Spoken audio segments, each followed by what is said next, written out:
Good evening, everybody. It's Paul with reporting live from my sofa. And I just could not help but to come on here and make a quick video. I have actually stayed away from this case for no other reason than I have just been extremely busy and doing other things and working and looking at other cases and so on and so forth. And this is usually my MO with these trials. Very rarely do I get pulled into them in the beginning of them. It's usually after the fact, and then I binge the entire thing and just go down the rabbit hole and have to spout my opinion off.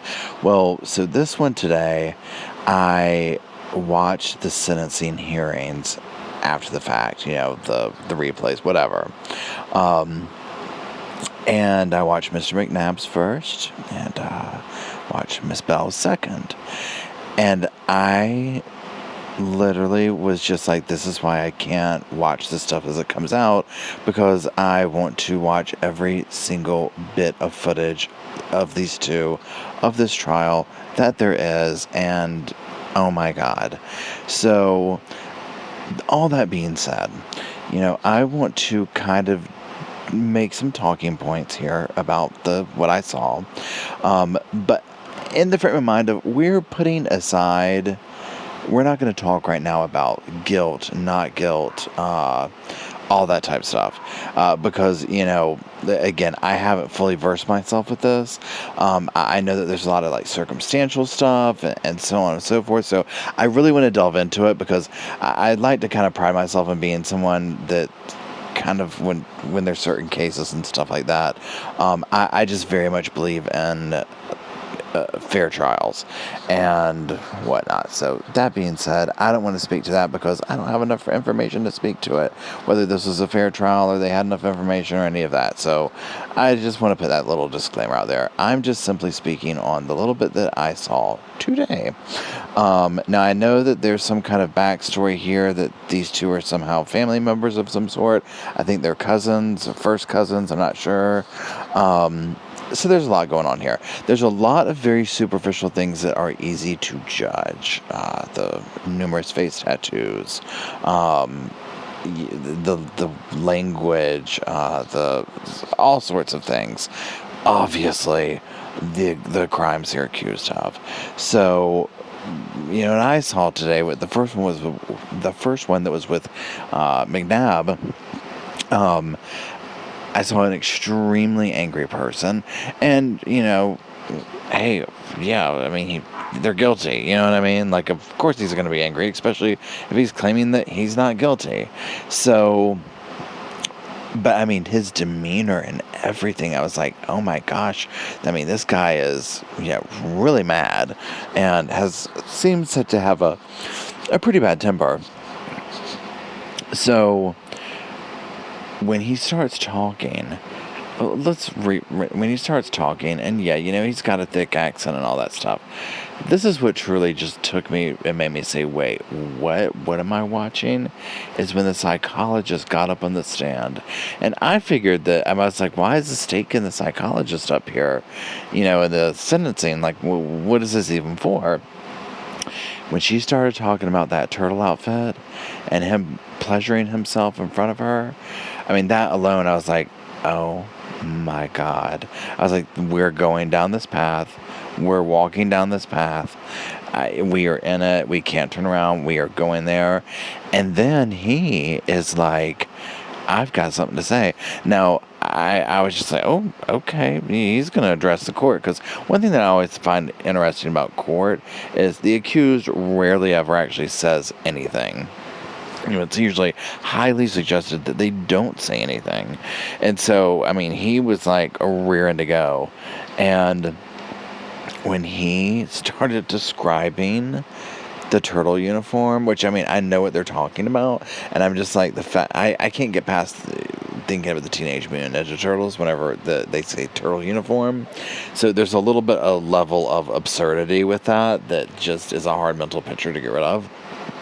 So when he starts going off and he's like, well, my turtle uniform is broken. I mean, it's not funny, but, it was broken and, from years of usage, and he's sliding these little nuggets in there, to really get, like y'all can't even afford nice turtle uniforms. And, and it broke and so on and so forth. And I'm just like, I don't know what's going on. I wasn't there, can't say, but I do know there's a lot of shock value in this. And then when he's like naming things off, like, well, that's the law that I get to face my accused. And so I wanted to say it in front of her. And so I'm just like, oh my gosh, like, oh, this is so uncomfortable. Like, thank God I'm not there.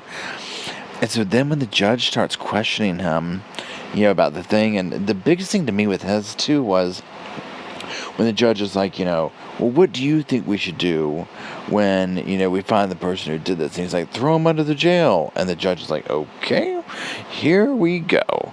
And throws him under the jail. He proceeds to do. Now, reading through this article here, he is mad. And on the thing, it took the jury over an hour to find McNabb and Bell guilty on all counts of the murder. The baby was 2 weeks old. My God. It's so awful. So, he got life in prison without parole. I'm not sure how accurate this thing is. 30 years. I thought he got 40, but maybe it was 30. I guess it was 30. No, I'm reading this wrong. I'm sorry. It's sentenced to life in prison, and then she got 15 years probation, so she'll get out again eventually. And we'll talk about her in a second. They both received the 10 years to serve consecutively or after for concealing the newborn's death. So, the baby was not found that far from the house. Again, I'm going to do a different thing where I go down the rabbit hole of, guilty or not. And did how do we feel about the evidence, that type thing. But for now, this is just kind of commentary. So, right here, before the sentencing, the convicted father squared off with the judge. And the judge asked what the sentence would be. I'm innocent. I didn't do it. I've maintained that the whole time. If you ever find out who did it, they deserve to be under the jail. Well, and certainly the judge proceeded to bury him under the jail. Now, when Belle got up there, she was just so distraught.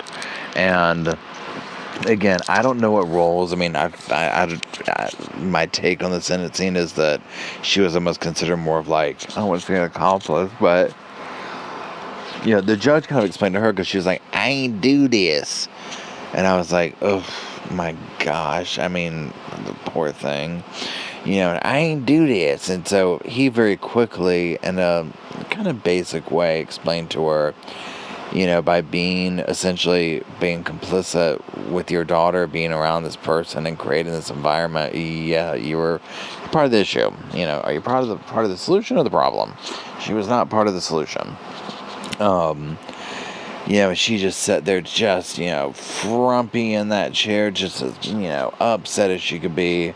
But she obeyed, when the judge told her to speak, and it's so on and so forth. It'll be curious to know if it ever sinks into what has happened, the bit that I know that has taken place. They said they were using methamphetamines, like the night before, I believe. They were in a violent relationship. And that's one thing he kept saying was, like, I ain't been violent with my babies, or I ain't even been violent against the mother in front of them babies. So, there's just a lot going on there. And at the end of the day, it's so unfortunate. I wonder what someone who comes into this world for such a short amount of time, and especially, when you're 15 days old and you die a horrific death like this, and then just thrown away like garbage. My God. But I wonder, what kind of awareness did she have? I wonder if there is any awareness that their journey is meant to be very short here.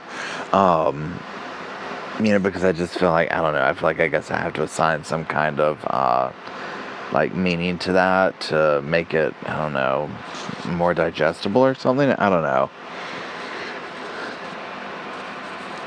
But there's there's so much to unravel here. And I mean, in the surface level, I mean, this case does have all those things that just, these bizarre details, the relationship between them, the family, the methamphetamine abuse.